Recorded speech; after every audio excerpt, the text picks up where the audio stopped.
Crisis means decision means judgment. I'm on an old-fashioned train in a compartment with a couple who are clearly dressed for a funeral, and they are looking out of the window at the fields, and occasionally one of them turns to look at the other, but then turns back to the window before the other looks back at them, and they keep turning like this, like wooden toys with opposing magnets in their heads. I have a cup of tea and a saucer, but nowhere to goddamn put it. Sitting opposite me is a woman dressed in black, but not so clearly for a funeral, and she's looking at me with such concern and sadness. It's the way someone looks at a burned-out building which once held great sentimental value for them, the hotel we got married in, the second-hand bookshop we made out in somehow, the church that excommunicated us. I know you, I say. Where do I know you from? I can feel myself beginning to pass out, and it's probably the head injury, which I forgot to mention earlier because of the head injury. It feels exactly the same as when you realise you've made someone cry and you feel like saying cut, you feel like a do-over, but then you're unconscious. When I open my eyes, she's gone, and I've dropped the teacup and saucer, and people are looking at me and at the tea stain on the floor, and I leave the compartment, and I'm saying, where is she? Where is who? The woman sitting opposite me, where is she? And I go back into the compartment, and the couple going to the funeral say, there wasn't anyone sitting opposite you, it's probably the head injury. And I say, no, there was definitely someone. I saw her, I talked to her, she was definitely there. I searched the restaurant, I searched the storage carriage full of ducks, I searched the vestibules and a compartment containing only a useless dead man. We are coming to a halt, but it's not a station.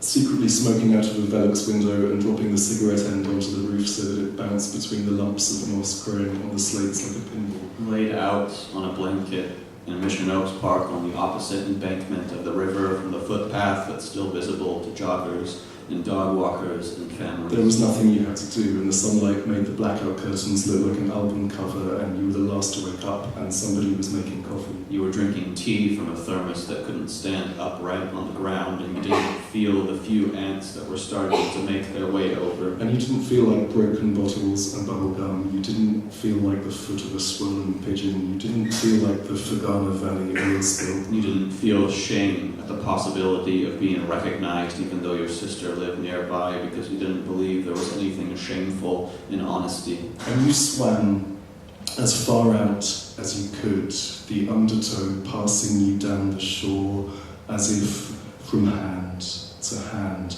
and you turned and looked improbably far to the west, and they waved at you, and you felt an overwhelming sense of gratitude that they had bothered to watch you swim out.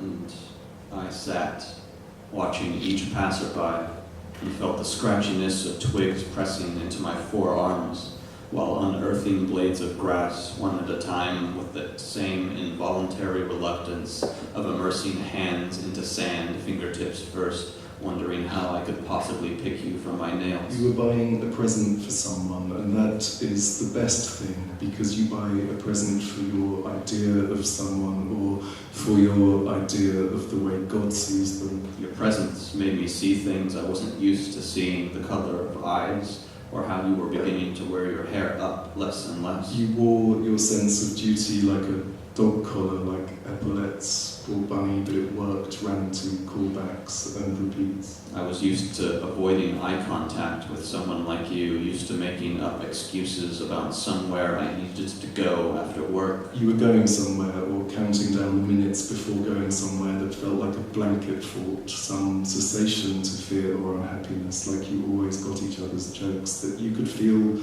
like that most of the time, some of the time, ever. I hadn't been on this side of the river before, had never used this blanket to fortify picnics, and had only ever known the give of this dirt through running shoes when I was too young to understand how heartbreak and grief are the same things, and how teacups shatter. You're barefoot in the grass and the trees. Now it is day and the sun. Now it is dark and the stars. You were curled up in the sound of an electric heater. You were improvising a psychodrama with the rabbits in your dollhouse. I'm pulling down denim to cover my ankles, sleeves down to cover wrists so you can't see as much of me anymore. Now wore gloves and hats and glasses. I was once short-sleeved shirts. I was once exposed. I was once susceptible to sunburn. And I was happy.